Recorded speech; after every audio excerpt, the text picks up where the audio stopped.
With the increasing number of employees working from home, companies are facing an increased risk of cyber attacks. At OVH Cloud, we detect those attempts every day. We have put in place some good practice that you could follow to keep your IT infrastructure and your data safe during the crisis.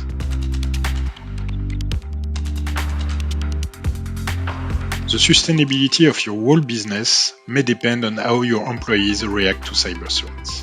Users can be the vulnerable entry point. Train them to become security assets. Cyber criminals will use social engineering techniques to manipulate you and your employees to target your information system. They will try to gain your trust, to deceive you, or getting you out of your comfort zone, simulating the need for an urgent action. There are ways to prepare your company against these attacks. First, explain to your employees that they are at the front line of the company defenses. Involve them and make sure they know how to report suspicious email activities, phishing attempts, or any other attacks they may spot. Finally, exercise them to react to unusual situations. Having a security awareness session once in a while is not enough. By making the company security a common goal for every employee, you give them the power to combat social engineering attacks. Your security team will gather a lot of warnings and valuable information about security, and they will detect really earlier that the company is being targeted.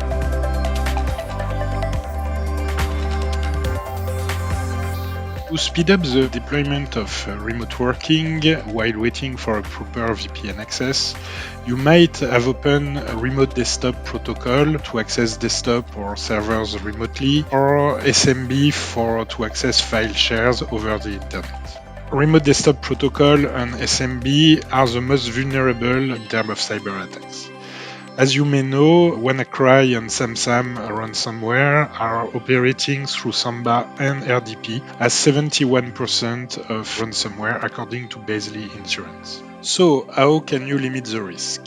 First, configure a firewall to filter all non-essential services that may be facing the internet to reduce your IT infrastructure exposure.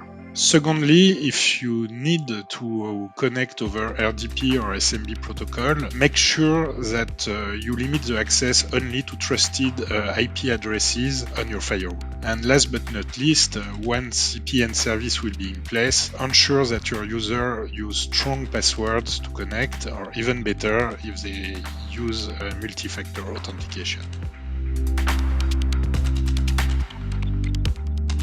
Keep a close look at the activities in your infrastructure, both people and machines. Each of them have their own specific footprint on the information system. Some of them will start to work early in the morning, others will continue to work late at night. Most of them will use the same ISP every time they connect. You should watch closely any abnormal situation. Someone logging during the weekend or in the middle of the night using a unusual ISP located in a foreign country, for instance.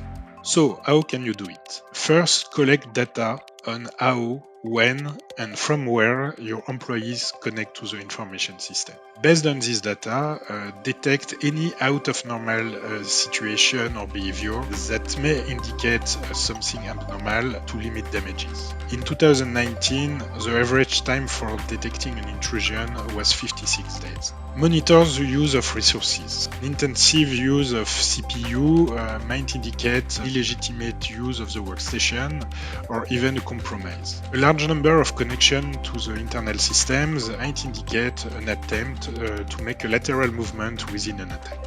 Finally, high volume of network traffic might indicate that the attacker is exfiltrating a large amount of data, and so it should be monitored closely. The world situation is changing rapidly. It requires us to be agile and reactive to the new situation every day. Staying safe should be the top priority of everyone at the moment, and no matter if we fight against the COVID-19 or cyber threats.